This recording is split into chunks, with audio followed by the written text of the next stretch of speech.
Silakan duduk, Ibu. Selamat sore, Ibu. Sore. Oke, Ibu barusan kesini sendiri atau diantar sama siapa, Bu? Saya sendiri aja, kebetulan supir lagi nggak enak badan. Oh, jadi Ibu nyetir sendiri ya kesini. Oke. Sebelum memulai konseling gizi ini, saya mau izin memperkenalkan diri dulu ya, Bu ya.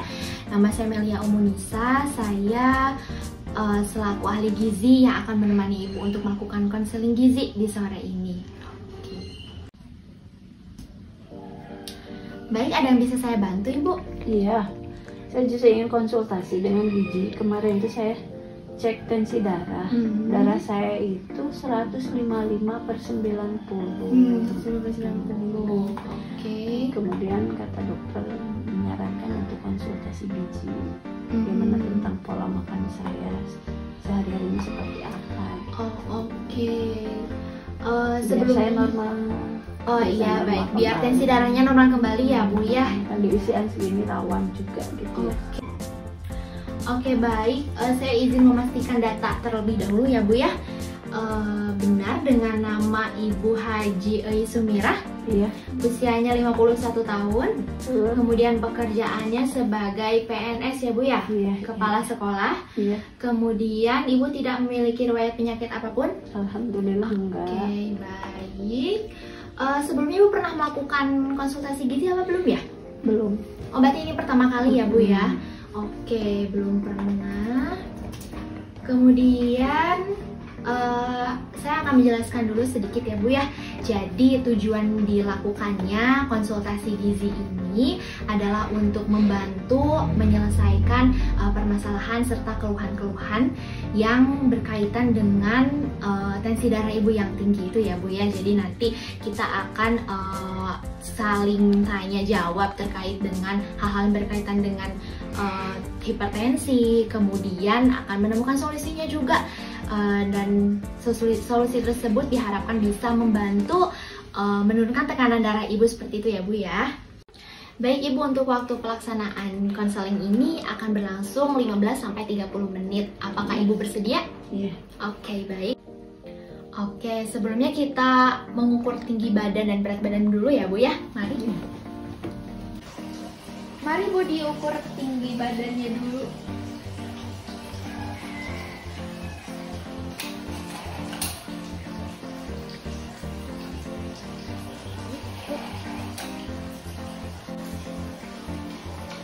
Tegak ya, Bu.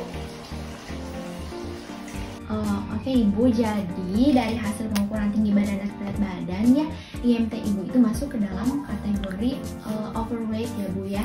Nah, jadi nanti untuk di dietnya pun akan ada sedikit untuk pengurangan energinya seperti itu ya, Bu ya.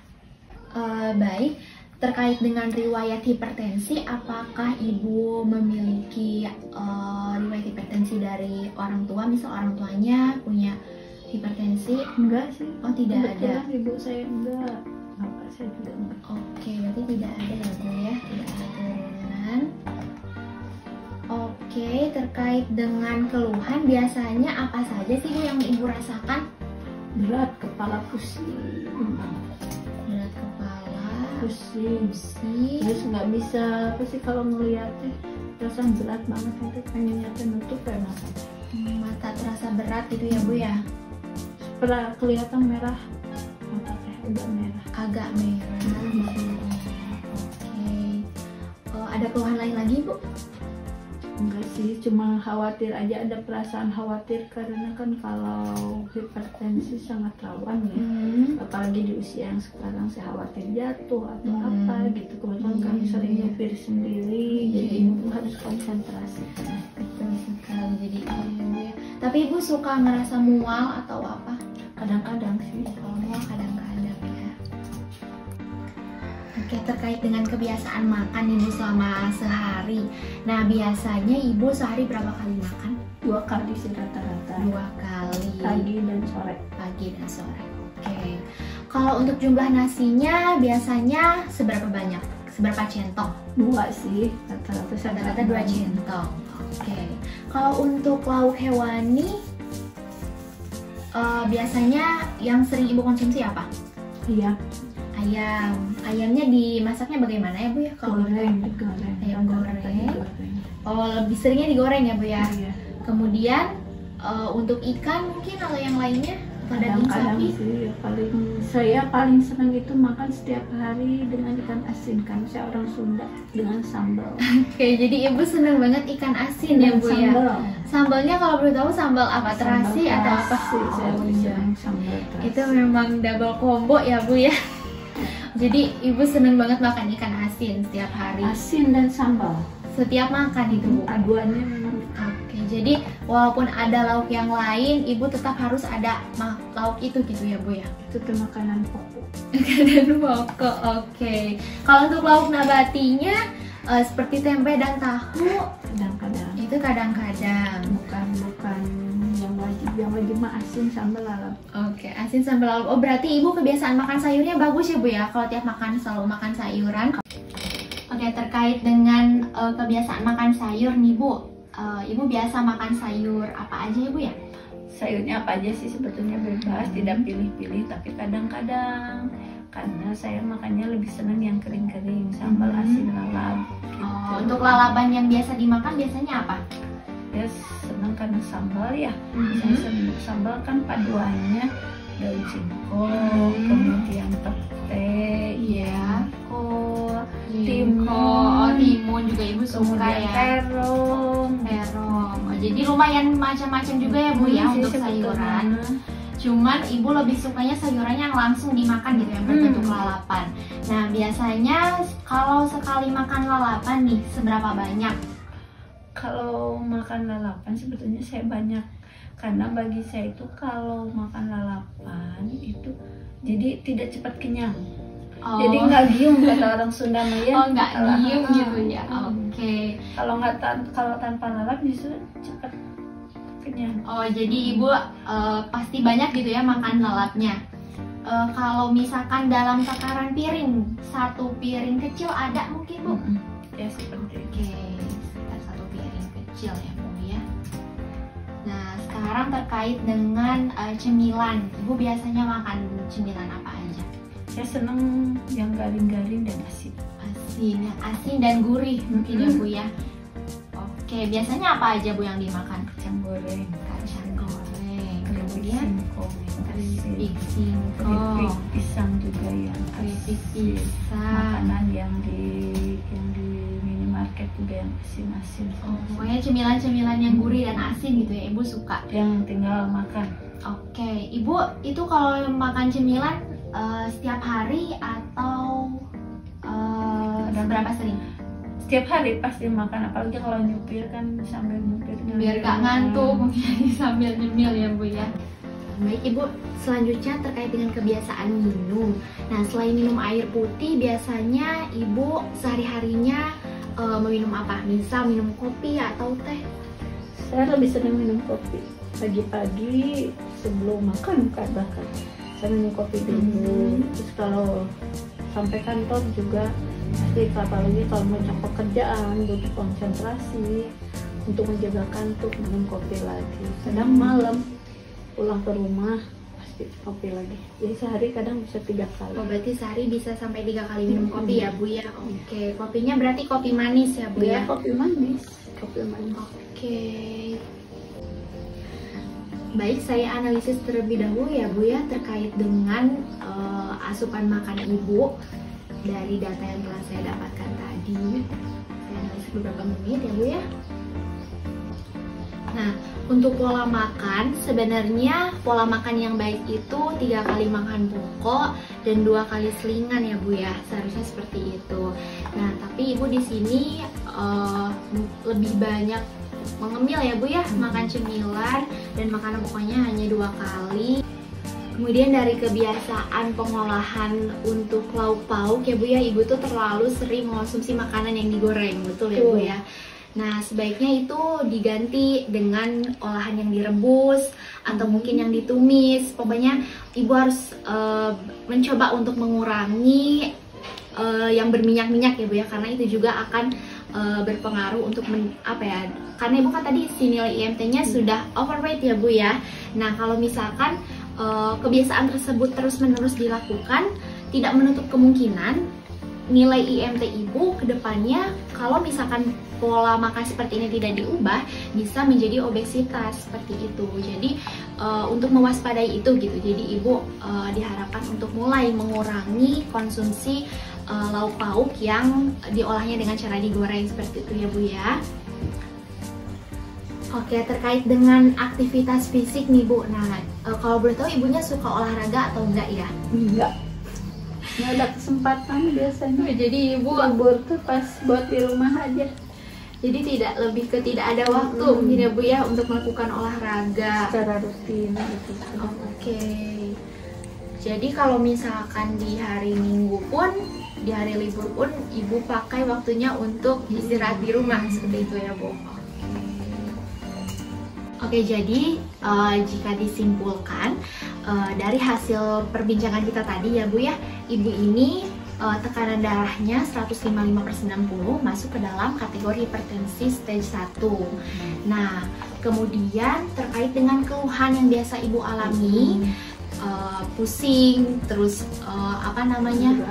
mata terasa berat seperti itu ya bu ya. Nah, itu berasal dari kebiasaan makan ibu juga, karena ibu kan senang makan makanan yang mengandung natrium. Apa aja sih makanan yang mengandung natrium? Makanan yang mengandung natrium itu seperti ikan asin ya bu ya, seperti itu. Kemudian kecap juga itu mengandung natrium yang tinggi.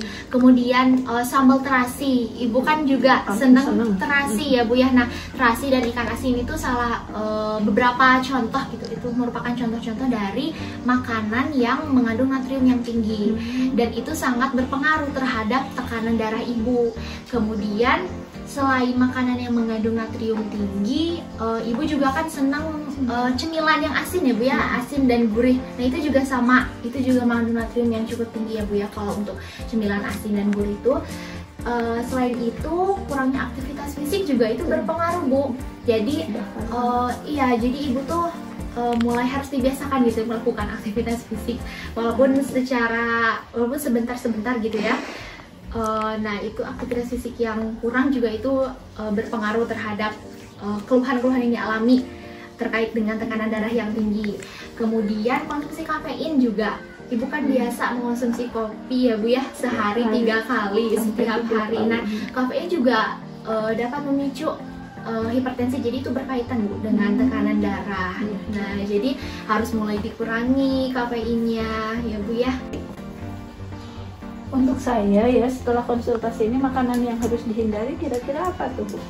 Oke, tadi kan sudah saya sebutkan ya bu ya, yang paling penting adalah menghindari makanan yang tinggi akan natrium kan, seperti ikan asin, kemudian tadi si sambal terasinya itu. Nah kemudian selain dua jenis makanan tadi, ibu juga harus menghindari makanan yang kalengan bu, seperti sarden, itu kan natriumnya tinggi ya bu ya. Pokoknya makanan-makanan yang diawetkan, yang dikaleng itu natriumnya tinggi, itu juga harus ibu hindari. Oke, selain itu ibu juga harus mulai mengurangi asupan kopi ya bu ya. Nah itu kan berpengaruh juga terhadap kondisi hipertensi ibu. Nah mungkin yang harus lebih saya tekankan adalah kalau misalkan ibu masak di rumah ya bu ya, ibu harus mencoba untuk mengurangi bumbu-bumbu yang tajam. Bumbu yang tajam itu seperti apa sih?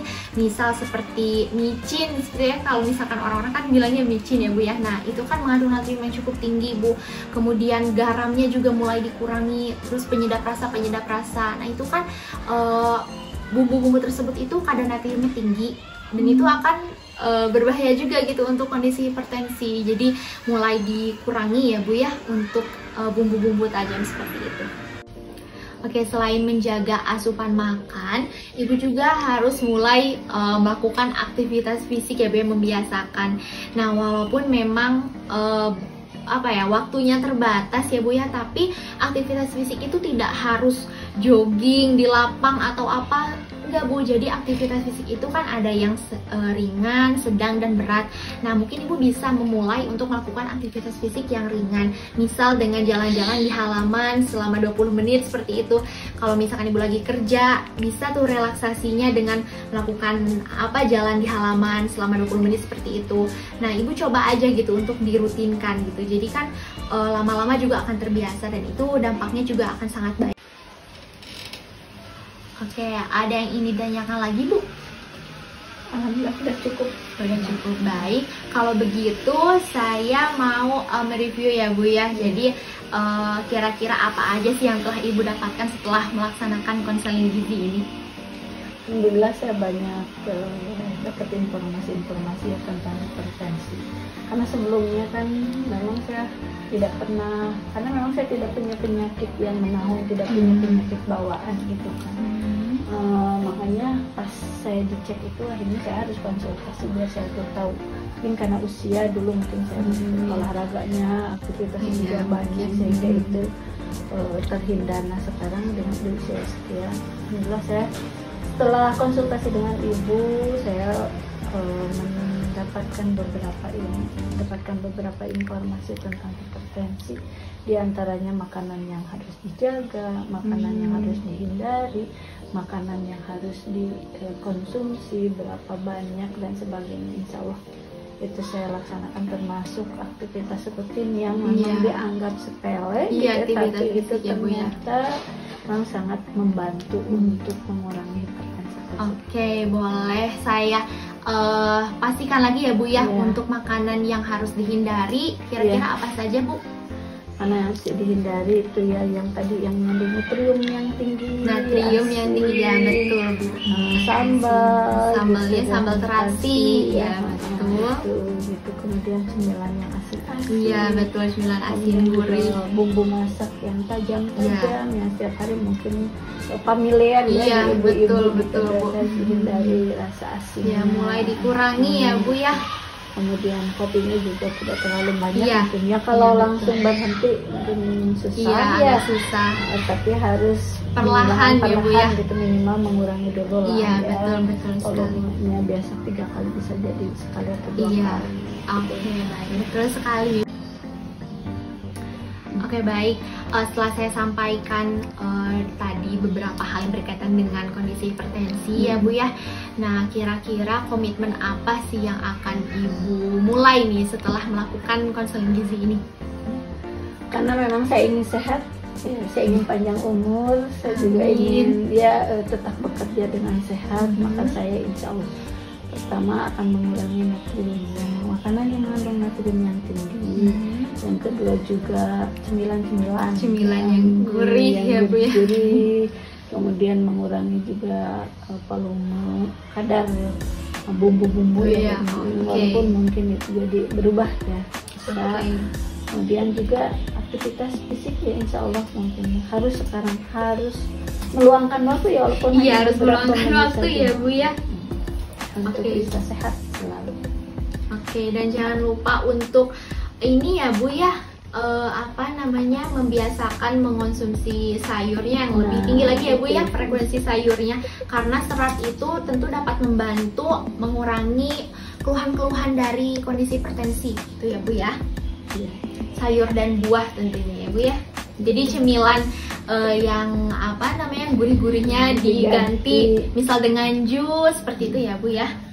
Oke, baik. Jadi hampir semua yang tadi saya berikan terkait solusi untuk menangani keluhan hipertensi ini, hampir semuanya akan Ibu laksanakan ya Bu. Oke baik, untuk sesi konselingnya sudah selesai ya Bu ya. Kita akan lakukan lagi konseling bulan depan. Nanti saya akan melihat terkait dengan keluhannya masih ada atau tidak. Nanti saya akan cek lagi. Kemudian terkait dengan asupan makannya, terkait dengan pola makannya sudah mulai berubah atau tidak. Kemudian terkait dengan aktivitas fisik yang tadi sudah mulai akan Ibu lakukan gitu ya, terkait aktivitas fisik ringannya sudah akan mulai Ibu lakukan untuk menjadi kebiasaan sehari-hari atau tidak. Nanti akan saya cek lagi di sesi konseling bulan depan.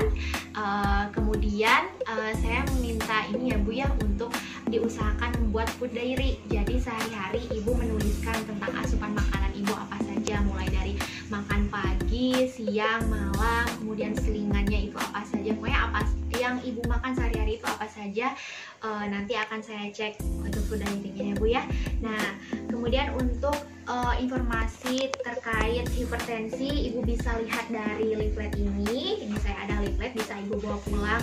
Kemudian untuk jenis-jenis makanan yang sesuai dengan gizi seimbang Ibu bisa lihat juga di leaflet yang satu ini.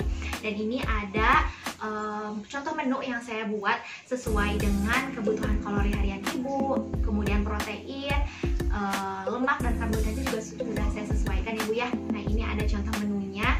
Apabila Ibu masih kurang paham terkait dengan porsi-porsinya, nanti Ibu bisa sesuaikan. Nah, di leaflet ini ada yang namanya DBMP ya Bu ya, daftar bahan makanan penukar. Nanti Ibu bisa lihat nih, misal untuk satu potong ayam itu untuk satu potong itu kita katakan satu porsi, beratnya berapa? Nah, beratnya ini ada keterangannya Bu ya, 55. Nah, keterangannya seperti itu. Jadi nanti Ibu bisa lihat dari daftar bahan makanan penukar ini. Kalau misalkan Ibu ada yang masih ingin ditanyakan, boleh. Cukup. Udah cukup jelas ya Bu ya? Oke, baik. Terima kasih banyak Ibu telah melakukan konsultasi gizi. Semoga apa yang Ibu komitmenkan tadi ya Bu ya, semoga bisa berjalan sesuai dengan komitmennya seperti itu ya Bu ya. Insya Allah.